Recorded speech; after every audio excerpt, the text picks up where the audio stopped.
Boa noite a todos e a todas. Vamos para mais um encontro do projeto Reflexões Filosóficas. E hoje falaremos sobre as filósofas e a construção da racionalidade. Letícia, sempre presente, Vera, já está acenando. Já estou mandando a solicitação para ela.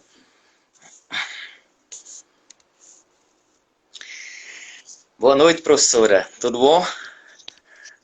Boa noite, Hugo. Bom, a minha convidada de hoje é a professora Heloísa Benvenuti. O título do doutorado dela é Corpo... Uma coisa eu ia até perguntar, professora, porque lá no título tem uma vírgula. É corpo sensível e natureza ou é corpo sensível? Não, é corpo, sensível e Isso. natureza. São três Na conceitos. Pronto. Corpo sensível e natureza, na última ontologia de Merleau-Ponty, escreveu o livro Corpo e Consciência, Merleau-Ponty, crítico de Descartes. Atualmente desenvolve uma pesquisa de pós-doutorado sobre ética, liberdade e alteridade na filosofia de Simone de Beauvoir. E o tema sugerido pela professora é Filósofas e a Construção da Racionalidade. Professora, muito bem-vinda, tem a palavra. Bom, boa noite, Hugo. Boa noite a todos que estão nos acompanhando, seus seguidores, e para todos que vão assistir depois no seu canal do YouTube. Eu agradeço muito, Hugo, o convite, é uma satisfação.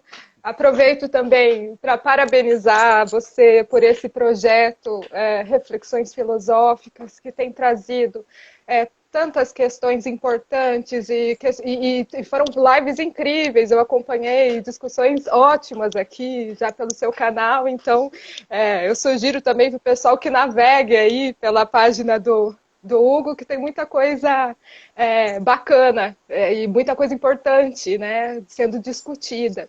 Então, muito obrigada pelo convite. Eu vou começar, então, explicando o tema que eu sugeri, que é Filósofos e a Construção da Racionalidade. Acho que, na verdade, seria filósofas na construção da racionalidade, porque a minha ideia seria alocar, de fato, as filósofas na construção da racionalidade, né? Então, eu estou querendo, assim, me referir ao fato de que há ainda uma negligência em relação à presença da constitutiva das filósofas na construção da história da filosofia, né? E na construção dos conceitos que permeiam a nossa vida social, que são conceitos que foram oriundos dos grandes sistemas filosóficos. Mas é importante, eu acho que eu frisar que esse tema que eu vou falar hoje, ele é um tema que surge da minha pesquisa, então, de pós-doutorado, que é sobre a Simone de Beauvoir, e também, assim, a maneira como eu falo e como eu coloco, os conceitos do qual eu estou tratando, eles são oriundos da escola que eu me dedico minha pesquisa, que é a fenomenologia. Então, desde a graduação, mestrado, doutorado, eu estudei a fenomenologia do Merleau-Ponty, né? E os franceses, né, em geral, desse contexto.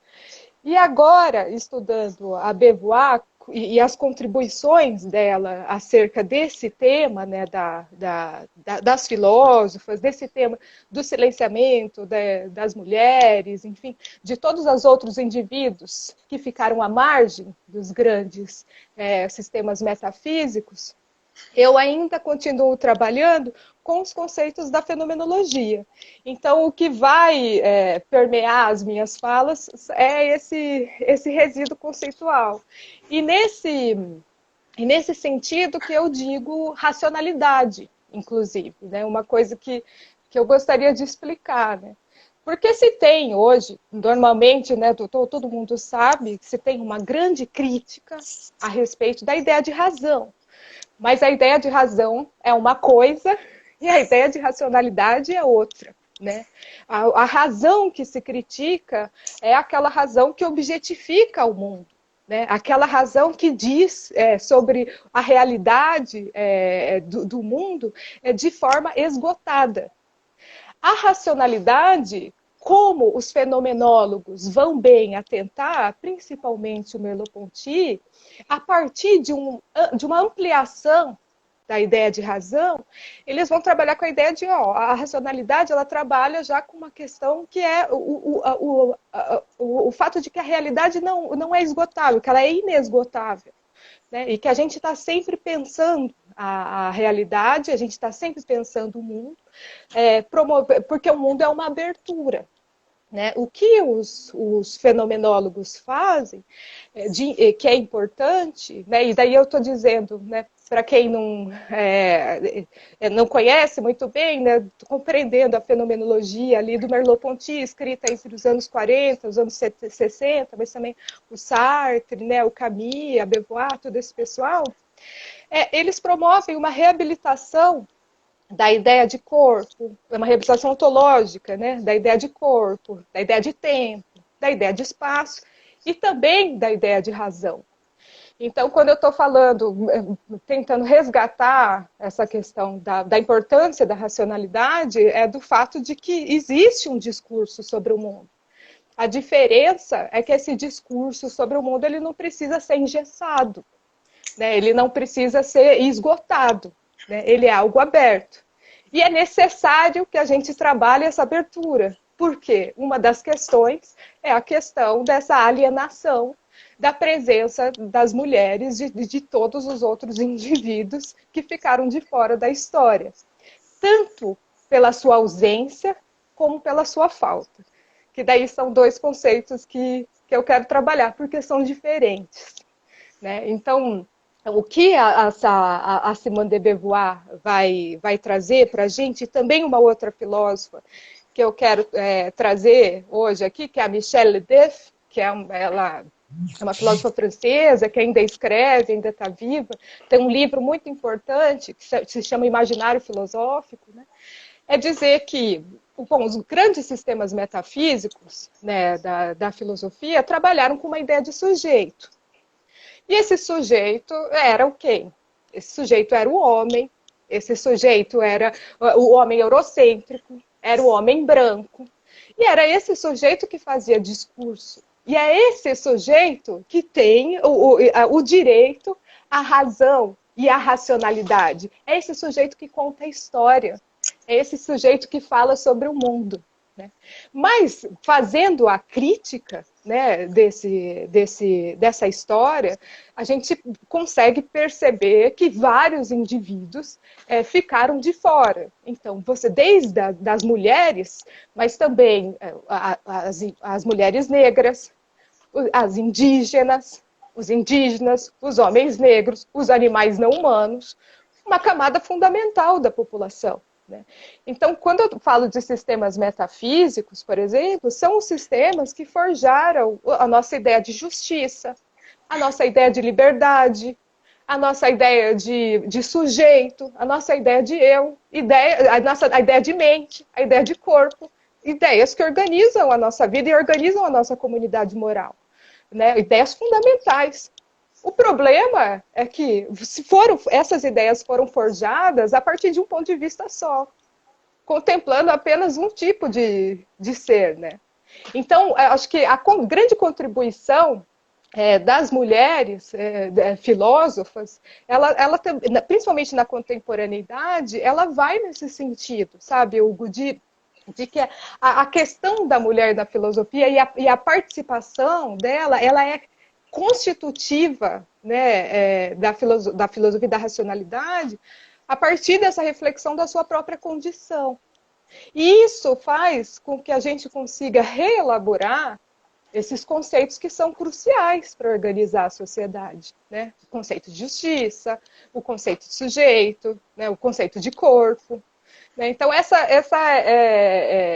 eu acho que isso dá já o sentido da importância, né, de se atentar para a contribuição das filósofas para o que elas estão chamando atenção. Vamos dizer, se a filosofia é uma tarefa rigorosa, né, se a filosofia pretende fazer um discurso sobre o mundo, né, a filosofia precisa deixar de ser preguiçosa, no sentido negativo. ela precisa deixar, o ócio é positivo, né? Ele tem uma positividade, mas precisa deixar de ser preguiçosa e fazer um discurso e falar de coisas sobre o mundo a partir de um ponto de vista só, de um sujeito só, né? Então, eu acho que essa é a grande contribuição das filósofas e elas têm essa participação efetiva na construção da história da racionalidade, por essa voz, principalmente as contemporâneas. Por outro lado, né, o que, por exemplo, a Michelle Deff vai dizer, também é necessário se atentar para a falta todos esses indivíduos, mas no caso, ela e a Beauvoir estão falando especificamente das mulheres, né? É necessário se atentar para o quanto essa falta é constitutiva. Né? Então, a Michelle Ledev vai dizer, a partir dessa falta da mulher, se criou um imaginário filosófico. Né? Se criou um modelo de mulher, se criou um discurso sobre o sexo, sobre a sexualidade e sobre o feminino. Né? Mas como se a mulher não estivesse ali? Ou, quando ela estava ali, ela não significava racionalidade. Então, ela vai dizer, a mulher aparece sempre na história da filosofia, por exemplo, como a tutelada, a amante, a aluna. Nunca aparece como a racionalidade. Por exemplo, né, assim, para dar um exemplo nosso, assim, muito caro a gente, na filosofia do Descartes, né? O Descartes é o filósofo que vai, né, do penso logo existo, que vai reconstruir toda a epistemologia na modernidade, vai fornecer uma grande epistemologia da modernidade, que vai criar uma ontologia que afeta diretamente a maneira como nós nos reconhecemos, né, no mundo, o dualismo substancial, como mente, como corpo, o que afeta o nosso desenvolvimento científico, a maneira como se faz ciência, a maneira como se pensa as religiões, as crenças, a maneira como nós nos reconhecemos e por aí vai. Descartes é fundamental, é importante, ninguém nega isso. Né? O fato é que tem, por exemplo, uma pessoa ali com Descartes, que é Elizabeth. Né? Então, o Descartes tem correspondências, né, com a Elizabeth, e isso é passado para a gente, como a Elizabeth era aluna do Descartes, né, uma pessoa que estava aprendendo, né, com Descartes. Inclusive, se fala alguns que o Descartes morreu por conta dessas aulas, né? Tomou uma friagem e acabou falecendo. Então, assim, a mulher aparece no sentido negativo de todas as formas. Mas, no entanto, quando você vai pegar, Hugo, você vai pegar as correspondências entre o Descartes e a Elizabeth, as objeções que ela coloca, né, a maneira como ela se relaciona ali, não é um lugar simplesmente do irracional, do negativo, da aluna, da receptora. Ela é constitutiva, né, da filosofia dele. Tem objeções ali fundamentais, né, que vão colaborar com o desenvolvimento daquela filosofia. E tantas outras mulheres na história da filosofia que aparecem, mas que têm esse seu lugar negligenciado. Né? Nós temos hoje filósofas, né, que foram reconhecidas, inclusive, como doutoras da igreja. Né? Nós temos o resgate recentemente da Temistocleia, que ensinou ética para o Pitágoras, tal, mas, no entanto, quando a gente fala de filosofia, ou quando a gente estuda filosofia, essas coisas não, essa concretude, né, nas palavras da Beauvoir, essa concretude da mulher não aparece. Né? O que vai aparecer é esse lugar da irracionalidade, esse lugar da tutelada, da amante, ou de muitas vezes da mulher que atrapalhou e muito a vida do filósofo. Né? Então, acho que o trabalho que tem sido feito, acho que quando a Simone escreve O Segundo Sexo, né, que é a obra que eu mais estudo e que eu estou me atentando agora, ela escreve em 1949, e ela fala dessa mulher como outro, né? Ela vai partir de uma pergunta, né, crucial, que é o que a história da humanidade fez da fêmea humana. E ela vai se perguntar por que isso aconteceu. Essa é a pergunta do Segundo Sexo. É muito, muito instigante, né? É um livro que eu acho que quem não leu precisa ler. É um presente, assim, é fundamental, né? Então ela vai dizer o que a humanidade fez da fêmea humana e essa pergunta crucial, por que isso aconteceu? Né? Por que isso aconteceu? Ela vai dizer, né? Porque a mulher é o outro, a mulher ela é o objeto, né? A mulher é o que não tem singularidade, o que não tem particularidade. A mulher é um instrumento, a mulher é algo que pode ser fragmentado. Então, esse imaginário que foi constituído a respeito da mulher, ele é constitutivo do nosso discurso, ele é constitutivo da nossa racionalidade, ele é constitutivo da nossa filosofia, assim como a crítica a esse discurso também é. Então, eu acho que a contribuição das filósofas, nesse sentido, ela é muito rica. E ela é a tarefa da filosofia por excelência. Essa tarefa de rigor, né? O que nos é cobrado enquanto filósofos é o rigor. Né? A gente tem que falar sobre o mundo de forma rigorosa. Né? A gente tem que suspender o juízo. Né? Então, eu acho que as mulheres elas pegam essa tarefa como ninguém. Assim, vai dizer, então eu vou fazer um discurso sobre o mundo, então eu vou falar sobre o mundo como o mundo é. E vou falar sobre os sujeitos do mundo. Eu não vou falar de um sujeito sobre um ponto de vista, eu não vou recortar o mundo. Né? Então, tem uma contribuição assim, muito, muito efetiva. E que traz um outro ponto interessante, que é o ponto que eu trabalho, que é uma questão que até que eu defendo e que eu penso muito, que é que talvez, né, na esteira da Simone de Beauvoir, a tarefa da filosofia hoje, né, seja a elaboração muito mais de uma ética do que de uma ontologia. Porque o que elas estão dizendo é o que os grandes sistemas ontológicos fizeram. E por sistemas ontológicos eu estou compreendendo aqueles que perguntam pela questão primeira, né? O que é o ser, o que é o homem, o que é a mulher, o que é o animal, né? O que é o mundo, o que é a experiência. O que eles fizeram?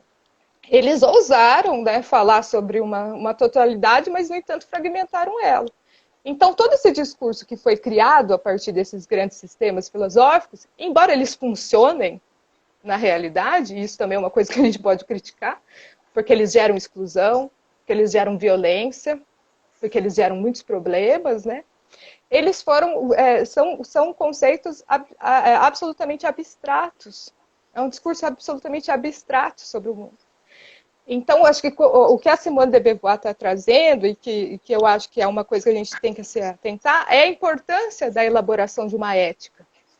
Porque a ética é o que vai fazer com que a gente fale sobre as ações e reflita sobre elas a partir da sua concretude, no momento em que elas acontecem. E daí eu vou fazer um discurso sobre o mundo. Então, para Simone de Beauvoir, por exemplo, a tarefa da filosofia, a tarefa da fenomenologia, né, para ela vai ser a elaboração de um projeto ético. Que ela vai dizer, eu preciso, né, então, falar sobre essa condição da mulher. E quando eu falo sobre essa condição da mulher, eu também falo sobre o sistema, sobre as condições materiais que nos tocam, que nos permeiam, que não são caras. Né? A estrutura de Estado, o fazer político, as relações. E na perspectiva da ética, eu dou conta das singularidades, que devem ser levadas em consideração. Né? Então, por exemplo, a gente fala, vou dar aqui, eu gosto de dar vários exemplos. Eu acho que deixa a filosofia assim, ela é mais concreta, né? Principalmente para todo mundo. Enfim, tento fazer esse esforço, né? Mas, por exemplo, o que eu estou falando assim, de abstração, né? Para dar um exemplo concreto de abstração, né? Quando a gente faz um discurso sobre o mundo.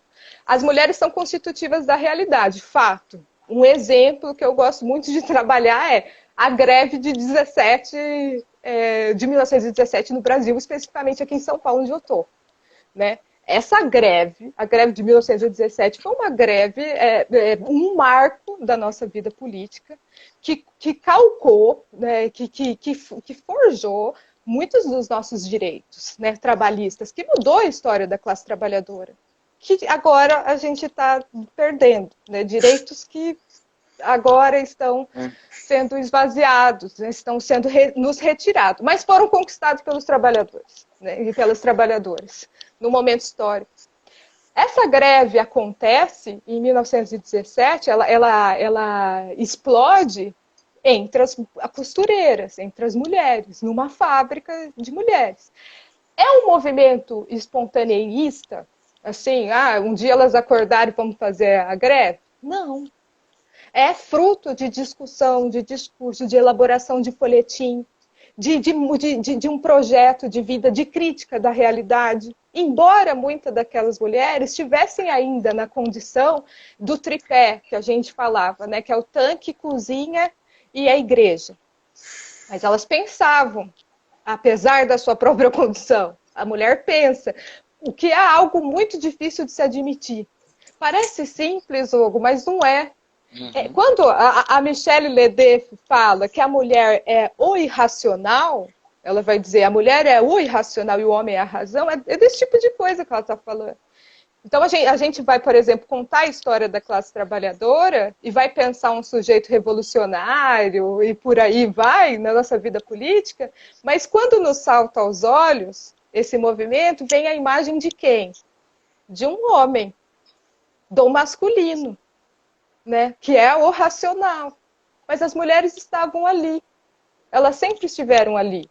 Né? Então, e isso aconteceu na ciência, isso aconteceu na filosofia, isso aconteceu na nossa vida política. Né? Então, da observação dessas coisas, que essas filósofas vão extrair esse conceito. Vão dizer, então o homem é a razão, o homem é o logos, o homem é o que faz discurso, habitualmente, e a mulher é o irracional. Na nossa vida,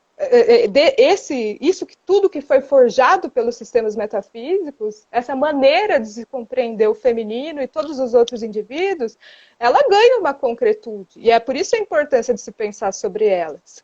Quantas são as mulheres que já não foram silenciadas, não foram caladas, não tiveram seus discursos ressignificados por um homem, porque se ele não for ressignificado por um homem, ele não tem valor. Quantas são as mulheres, né, que têm que provar, né, principalmente na vida acadêmica ou como professora, no nosso caso, a gente precisa primeiro provar que nós sabemos, né, para depois ter o respeito, algo que absolutamente não acontece com o homem. Então, esses tratamentos, eles ganham uma concretude. Isso tudo que foi forjado pelos grandes sistemas metafísicos, eles têm uma materialidade. E é importante a reflexão deles, e é por isso que essa é a grande contribuição, principalmente das filósofas, dentro desse discurso. E nesse sentido também é importante considerar que esse discurso abstrato, né, que foi construído habitualmente na filosofia, que colocou a mulher na condição de outro, na condição de irracional, na condição de negatividade, na condição do outro do logos e do outro de si mesmo, né, porque foi construída uma ideia de mulher, que muitas vezes a mulher não se identifica, então ela não tem nenhuma referência, né, ela é o outro de si mesmo, porque ela precisa ser muitas vezes aquele outro, mas ela não se identifica, então ela é o outro até de si mesma, é trágico, né? Fez com que a gente perdesse, né, toda a possibilidade, não só a mulher, todos os outros indivíduos, eu acho que é importante isso também, que faz com que a gente muitas vezes aparecesse como falta. Que é algo parecido como um conceito que na ética animal a gente trabalha bastante, que foi que é uma outra área que eu tenho interesse, que a Karen Adams forjou, do referente ausente. Você está ali, né? Mas você não está. porque você está como objeto, né? Você não tem singularidade. Então, por exemplo, se fala as mulheres, como se não tivesse especificidade nenhuma. E, ao mesmo tempo, essas mulheres também são o objeto. Quando se fala os homens, pelo menos você está se referindo ao humano. Porque o homem é humano. Porque o homem é o racional. A mulher não. Ela é objeto. E ela nem é o humano. A mulher é coisa. E ainda a singularidade dela, as particularidades das vivências dela são diminuídas e são fragmentadas. Então, é uma situação muito trágica. Então, ela está ali e não está ali. Então, ela aparece na história, por exemplo, no caso dessas mulheres trabalhadoras, elas aparecem na história, mas elas aparecem como falta, né? Porque o que aparece é de sobrevoo. As mulheres fizeram isso. Como? Ninguém sabe, né? E é algo muito próximo, é interessante essa relação com a ética animal, porque é algo muito próximo com o que acontece com os animais não humanos, né? Então, os animais não humanos, eles também foram reificados, né? E disso a gente tem uma ideologia carnista, né? Então, a gente fala as vacas, as galinhas, ou a gente também pode recortar, como a gente recorta a mulher. Então, eu falo vou comer o pescoço da galinha, ou vou comer o pé do frango, você fragmenta, porque é objeto, né, que não tem individualidade. Então, você não precisa tratar aquilo como indivíduo. As mulheres acontece a mesma coisa, né, com a objetificação delas a partir de partes do corpo específicas, né? Você tira a possibilidade de singularidade, né, daqueles discursos. Isso tem consequências muito, muito graves, que eu acho que é importante para a gente se dar conta disso. Não sei se eu estou falando muito rápido, mas depois vocês Não, tá não. perguntam, não sei. Tem consequências assim importantes que faz com que a gente entenda também como os feminismos eles são fundamentais. Eles não são uma briga entre correntes, eles são necessários, né? Porque você não pode também simplesmente falar as mulheres, porque tem demandas específicas entre as mulheres. Né? Então, se num primeiro momento, para as mulheres, foi necessário, as mulheres que estavam nesse tripé de tanque, cozinha e igreja, reivindicar o trabalho, o direito ao trabalho, ou o direito à participação na vida parlamentar, política do Estado, é porque isso era uma necessidade dentro das especificidades que elas viviam. No entanto, não era a demanda da mulher negra, que sempre trabalhou, né, que sempre teve que trabalhar, que sempre foi um corpo para o trabalho. É diferente. Então, se as mulheres também existem demandas, né, pelo direito de não ser mãe, né, pelo direito ao uso do contraceptivo e por aí vai, para as mulheres negras, por exemplo, tem outras demandas. Os dados de morte da juventude negra no Brasil são de genocídio. É negado o direito à maternidade às mulheres negras. É um outro tipo de vivência. Então, tem outras especificidades, né? Então, assim, é importante que se entenda isso, que não são as mulheres, né, no geral, também. São um conjunto de indivíduos que têm muito a dizer a partir do lugar que elas estão, a partir das suas experiências, né? E por isso que eu acho que muitas vezes o pessoal fala do feminismo como se fosse assim, uma briga entre correntes, né, de quem está certo e quem está errado. Não, são demandas diferentes que surgiram desse esforço reflexivo, político, de se retirar as experiências da vida privada da mulher e levar para a vida política. Né? E é esse esforço também que se faz dentro da filosofia hoje em dia. Né? Então, eu acho que é importante e que é uma grande contribuição. Dentro da perspectiva da filosofia, da fenomenologia da Simone de Beauvoir, Eu acho que tem um exemplo muito interessante nisso, e que é uma das questões que eu investigo, porque o que me interessa é a contribuição da Beauvoir enquanto fenomenóloga, né, que também foi muito desprezada, né? A Beauvoir, ela tem sido muito estudada agora, mas por muito tempo ela era quem? Ela era a mulher do Sartre, né? Que era o grande filósofo. Isso. Ou ela era a mulher que escreveu uma biografia, que fazia literatura, Isso. simplesmente. E por aí vai. Essa era a Beauvoir. Uhum. Se você pega a obra da Beauvoir, para quem estuda fenomenologia, como eu, você vê coisas, assim, contribuições absolutamente importantes. Ela reabilita muitos dos conceitos do existencialismo e da fenomenologia dentro dessa perspectiva ética, dentro dessa perspectiva que eu quero dizer, só para dar uma provocada, né, mais rigorosa e menos preguiçosa. Né? Então, por exemplo, ela vai pegar o conceito de situação, que é um conceito muito importante na fenomenologia, é um conceito muito importante, né, na filosofia contemporânea, porque vem daquele esforço de se dizer sobre o homem em situação para fazer a crítica a visão, as abstrações construídas, né, anteriormente pelos filósofos intelectualistas, né, e por aí vai. Então, se tem um esforço, né, toda a tarefa da contemporaneidade vai ser reabilitar o corpo, né, reabilitar a consciência, reabilitar conceitos clássicos que ficaram muito abstratos, né? que foram forjados por uma perspectiva recortada da realidade. E os fenomenólogos, eles falam desse conceito de situação, né? Então, o Merleau-Ponty vai dizer o corpo em situação, né? A minha situação no mundo, né? A tarefa posta pelo Russell, né? Que inspira todos eles, né?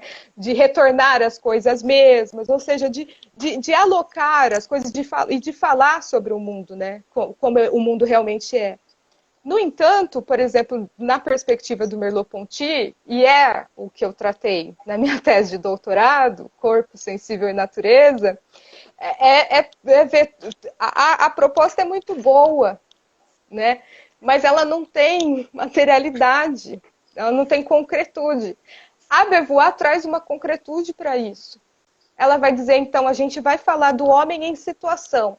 A gente não vai falar do homem a partir de uma atividade cognitiva, a partir de uma atividade mental, da maneira como eu compreendo o homem, da maneira como eu compreendo o mundo, da maneira como eu compreendo a natureza.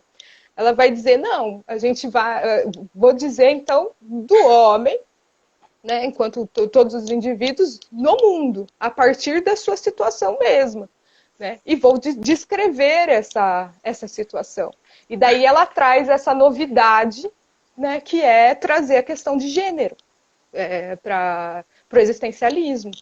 Né? E disso você tem várias outras consequências, porque as relações de gênero, elas estão extremamente ligadas às condições materiais, da nossa vida material, né? Da maneira como a gente transita nesse sistema de comando e obediência, que é a hierarquia coercitiva que organiza a nossa vida. Né? Então, ela vai, por exemplo, também reabilitar a ideia de liberdade. Né?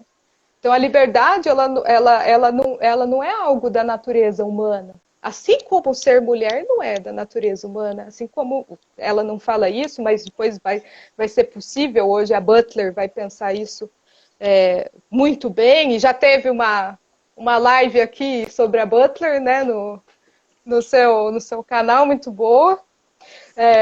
O sexo não é algo da natureza humana, né, do homem, a mulher, o sexo biológico não é da natureza humana.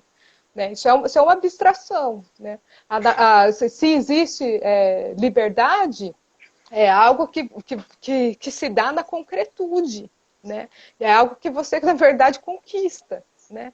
Você não nasce vivo por natureza, porque da Beauvoir vai dizer como eu vou ser livre nesse sistema coercitivo, né? Dentro dessa história que me falaram muitas coisas sobre mim mesma que não correspondem à realidade, que me deram lugares que não fazem com que eu consiga ter uma vida autêntica, né? E dentro dessa perspectiva, ela vai dizer que as mulheres, habitualmente, né, dentro do segundo sexo, vão ter 3 lugares.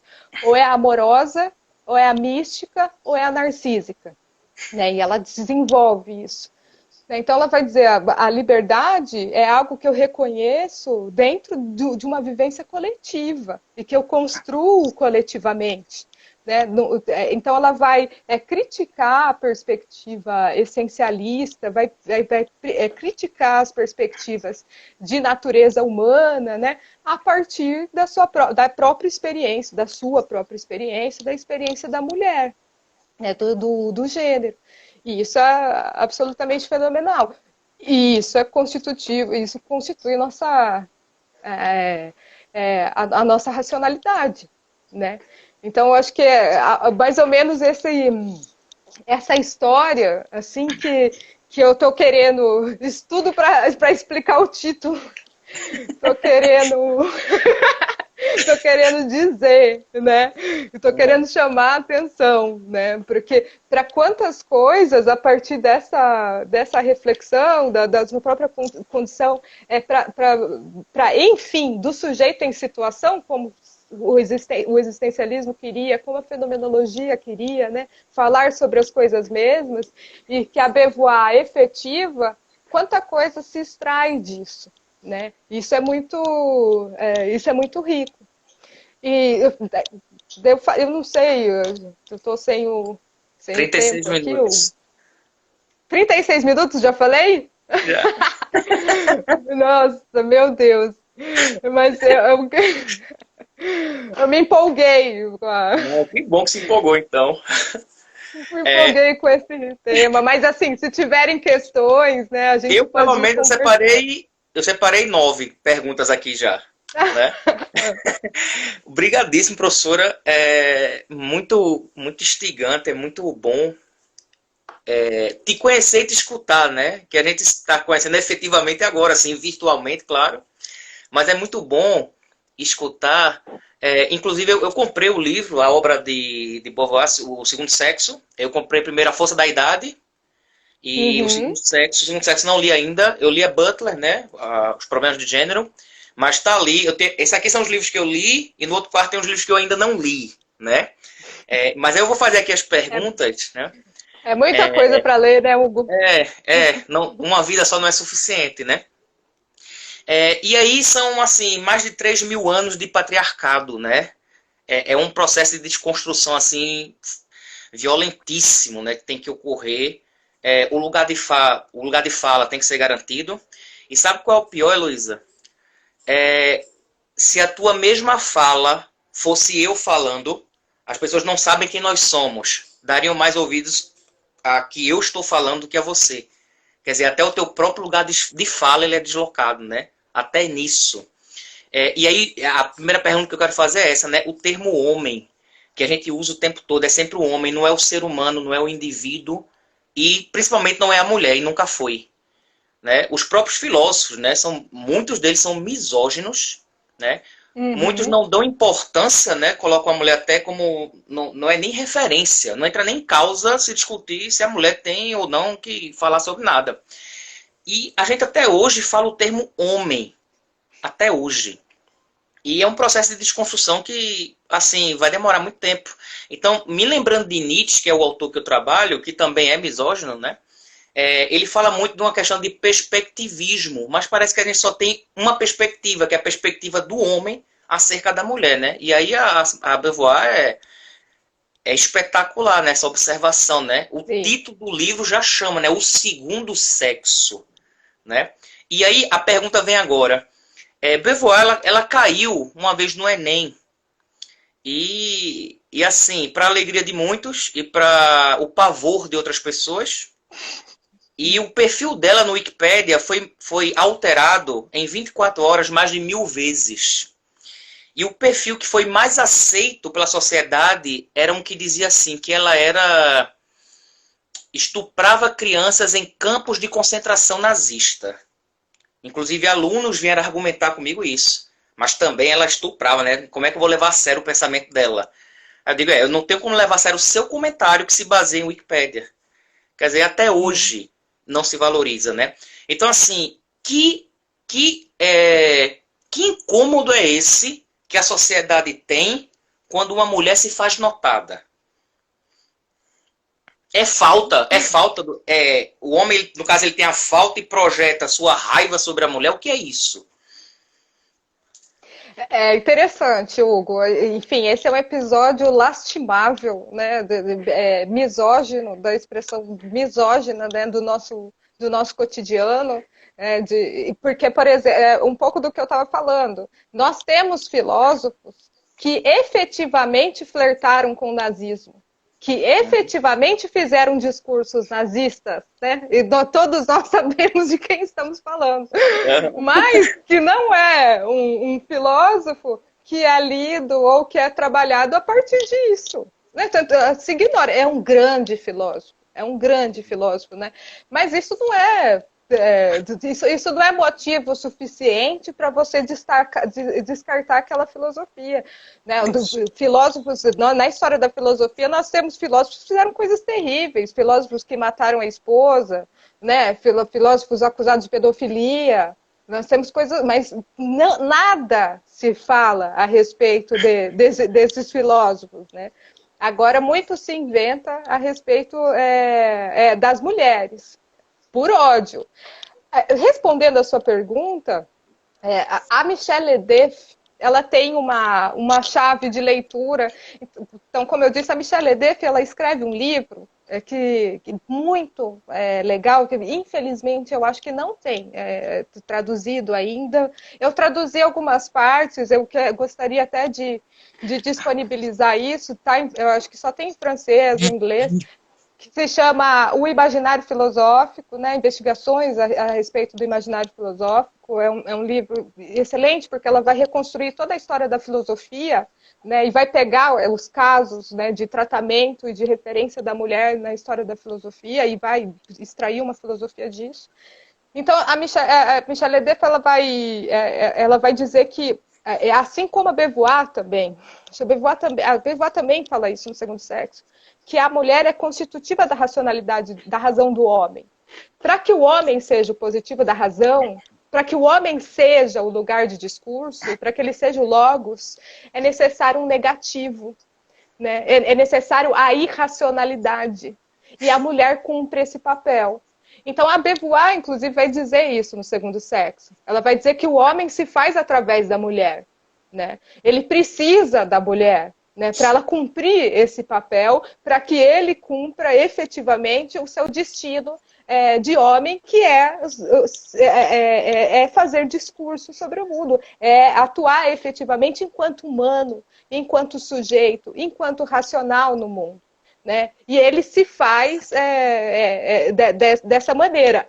A Michelle Ledeff tem uma frase que é muito, muito interessante, que ela fala assim, que apesar, nesse livro do Imaginário Filosófico, ela fala que apesar do egoísmo, da incompetência e eu esqueci o outro adjetivo que ela usa, do homem, mas ela vai dizer isso, apesar do egoísmo e da incompetência do homem, as mulheres conseguem ainda fazer conviver com os homens e construir, né, a sua vida e ainda ter essa experiência coletiva, né, com esse tipo de sujeito, que é um sujeito então, que é o humano, né? Então, mas as duas vão concordar que assim, a referência de humano é do homem. E o humano, daí a gente entende que a referência é daquele que tem as características subjetivas, né? Então, o humano é aquele que pode vivenciar, que pode experienciar o mundo, né? Que ele pode cair em contradição, né? Que ele pode errar, que ele pode acertar. Essa é a experiência humana. A mulher não é humano. A mulher é coisa. A mulher é o acessório. Para Beauvoir, ela tem 3 momentos, né, que foram esses que eu já citei, em que ela pode efetivamente se realizar de alguma forma, que são os momentos aceitáveis pelo homem, que é enquanto amorosa, enquanto mística e enquanto narcísica, né? Mas fora disso já não, né, porque ela não é humano. Eu antes de começar esse projeto, Reflexões Filosóficas, eu coloquei algumas postagens de filósofos contemporâneos. Aí eu colocava a foto do filósofo e o, né, bibliográfico do pensador. Adivinhe qual foi a situação em que as pessoas se incomodaram. 2 situações. Quando eu publiquei filósofas, mulheres e negras. Nos outros, sempre colocava elogios e parabéns, é um pensador fantástico, mas quando eu coloquei a primeira vez uma mulher e negra, pronto, aí você junta 2 aspectos, né? Aí começou. Não, mas eu me incomodo porque os pensadores negros só querem falar de racismo. Aí dá aquela ânsia de vômito, né? E teve um que chegou a dizer assim, exatamente essa abordagem, exatamente o oposto da abordagem que falou assim, não, mas a mulher ela não nasceu para fazer o bom uso da razão. E aí depois tinha um texto dele falando isso, eu já bloqueei automaticamente, eu não quero nem escutar o resto, não quero nem ler. E essa pessoa entrou no meu YouTube para dizer assim, você não quer fazer uma reflexão filosófica? Eu falei, não, é diferente. A pessoa que vem já com preconceito, né, já não tem possibilidade de diálogo. E isso que você coloca é muito interessante, professora, quando fala da questão da... É como se assim, a razão é para o homem e a sensibilidade é para a mulher. E aí eu vejo 2 erros. Primeiro, porque a razão é do ser humano, e depois que as pessoas não entenderam o conceito de sensibilidade. Porque sempre a sensibilidade ela é vista como fraqueza. E quando eu digo assim, e eu procuro sempre falar isso com meus alunos, quando eu falo que alguém é sensível, é porque é alguém que tem ali os órgãos sensitivos aguçados, conseguem perceber até a realidade do mundo de uma maneira diferente. E uma coisa que é mais grave ainda, e agora vem a pergunta, é que me espanta muito que as decisões sobre as mulheres são tomadas pelos homens. Então, por exemplo, tem lá no Congresso a votação sobre aborto. Aí tem lá um grupo de 70 homens decidindo. É inacreditável que os homens decidem sobre as mulheres, sobre o corpo, sobre a mente, sobre tudo da mulher, né? Quer dizer, existe possibilidade de se mudar? Tem esperança, professor? Graças a essas pessoas chatas, que só ficam, quando o negro só fala de racismo, ou quando a mulher só fala de machismo e misoginia, vai mudar. Está mudando, pelo menos algum constrangimento vai causar. Agora, o que eu quero retomar, a importância dessa pontuação, é isso. Olha como se inverte a misoginia, a objetificação da mulher, inverte o discurso. Então, vai dizer, o negro só fala sobre racismo, a mulher só fala sobre misoginia. Filosoficamente pensando, nós estamos falando sobre o mundo. Quem não está falando sobre o mundo? Quem está falando só sobre o próprio umbigo? Quem está fazendo filosofia a partir de si mesmo? Que rigor é esse? Né? Que maneira preguiçosa é essa de se fazer ciência e produzir pensamento? Né? E daí fica, quem é que está com uma pauta só? Porque ao falar sobre a nossa condição, a nossa história, ao contar a nossa história, tanto quanto os indígenas contam sua própria história, as indígenas, a mulher negra, o homem negro, as mulheres contam sua história, estão fazendo uma reflexão, falando sobre o mundo concreto, né? Estão se deparando com as contradições, estão falando sobre as contradições do mundo concreto, não estão fazendo discursos abstratos, que chegam, que causam esse tipo de coisa. Então, você ter um congresso majoritariamente forjado, composto por homens e homens brancos. Né? Esse governo, né, Hugo, a foto, quando a última entrevista com a cúpula toda desse governo, ela é muito emblemática nesse sentido. São vários homens brancos. E daí você tem uma mulher escondida ali atrás, ali, que é a Cota, que é a Damares, mas que também tem uma ansiedade, né, de fazer de se instalar nesse imaginário. E um homem negro, acho que tinha na última que ele fez, quando ele foi explicar, não quero falar o nome desse cara que nos governa, mas que ele foi explicar, não lembro mais a situação, mas era assim, isso, né? Então, isso é o Estado. Né? E isso é o que legisla sobre a nossa vida, e isso que legisla sobre o nosso corpo. Um monte de homem branco. Isso é o exemplo disso que a filosofia está falando, e a filosofia, principalmente das mulheres, estão dizendo. O humano é sinônimo de homem e de homem branco. Esse é o sujeito, esse é o detentor da razão. E isso aparece nesse momento, em que eu vou eleger, por exemplo, os meus representantes. Acaba sendo essa estrutura, né? Porque é a estrutura da racionalidade. Então, porque é tão permeado e tão aceito na nossa vida social, de que eu não vou dar uma confiança de que um discurso proferido por uma mulher é racional, ou eu não vou dar confiança de que um homem negro saiba falar sobre outra coisa, a não ser racismo. Apesar de que mais de 50% da população no Brasil é negra, né? Acho que é 54%. Que representatividade esse Estado tem? Mas ele tem a legitimidade, inclusive, ele tem a legitimidade e ele é fruto desse tipo de discurso que foi construído lá atrás, né? Pelo homem branco, né? Que conferiu a ele o lugar de racionalidade e que conferiu a ele essa legitimidade, né? E que transformou tudo que não é ele, que é o homem, que é o racional sujeito, em outro. O homem negro também está aí. O homem negro está aí, o indígena está aí, os animais estão aí. E foi interessante também, professora, quando você toca na questão da alienação, né? E tem uma expressão que eu já vi algumas vezes das próprias mulheres quando falam, e tem uma expressão que não me sai da cabeça, é quando uma mulher diz assim: eu não preciso do feminismo, né? E o feminismo, ele é necessário. Eu acredito que ele é necessário. E assim, quando um homem, né, generalizando, né, que foi até uma crítica que você fez. Quando o homem fala, percebe-se ali toda a estrutura em cima dele, patriarcal, do ser criado para ser macho, de não poder chorar, essas imbecilidades, né? Que a criança já cresce desse jeito. E aí, às vezes, quando a mulher fala assim, eu não preciso do feminismo, e aí eu penso, o simples fato dela poder se manifestar foi uma conquista do feminismo, dela poder votar, tudo isso, né? E como fazer, então, essa desconstrução da alienação, inclusive sobre as mulheres? Isso é uma tarefa efetivamente política, né?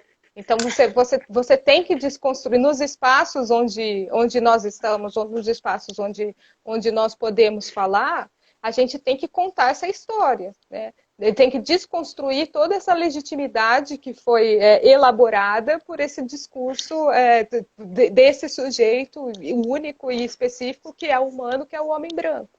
Né, eurocêntrico, tal. Então passa por um recorte de classe, né? Então a gente tem que ter sempre esse horizonte também de que os nossos discursos, né, essa importância de fazer ética, de se ter um horizonte ético, de falar do concreto. Então, é importante que você trabalhe com uma ideia de que é sempre necessário um recorte de classe, raça e gênero. Né, em todas as nossas atividades, em todas as nossas ações, em toda a nossa atuação do mundo. E que se compreenda que essas estruturas políticas ou que essas instituições que nós temos hoje, elas foram forjadas à luz desse discurso que contemplava um só tipo de sujeito. Então, dessa perspectiva, a importância da ética e de se fazer filosofia a partir dessa situação, a partir do lugar onde você está, de estar alocado, é para se pensar também a legitimidade dos espaços que nós temos e o tanto de expectativa que nós colocamos em alguns espaços institucionais que foram construídos para um tipo de sujeito, não para todos. Né? Então, o próprio parlamento, A gente pode pensar nesse sentido, né?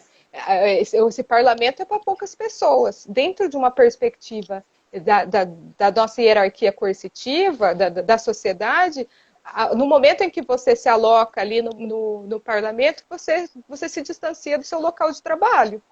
Você ganha um lugar de privilégio.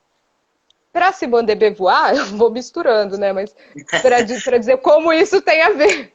Para Simone de Beauvoir, por exemplo, a liberdade é uma construção coletiva. E essas coisas só vão mudar coletivamente, no esforço do homem, no esforço desse sujeito em reconhecer, em estabelecer uma relação de alteridade com esse outro que não é ele. E tratando o outro enquanto sujeito, porque a alteridade ela só é possível se eu reconheço o outro enquanto sujeito, senão eu só manipulo, eu só mudo de lugar, né? Eu só uso, objeto se usa, né? Objeto se manipula, né? A alteridade, encarar o outro como sujeito, é construir discurso junto com o outro, né?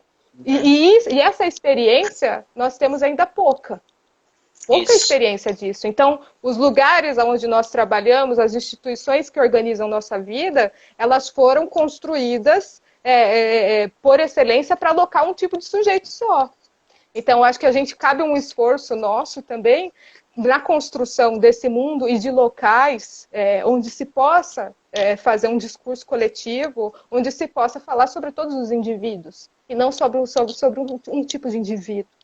Né? E daí você faz revolução. Para Simone de Beauvoir, a liberdade a saída da condição da mulher, né, dessa condição de objeto, dessa condição de outro, para Simone de Beauvoir só se dá na revolta. Né? Ela escreve isso, se dá na revolta.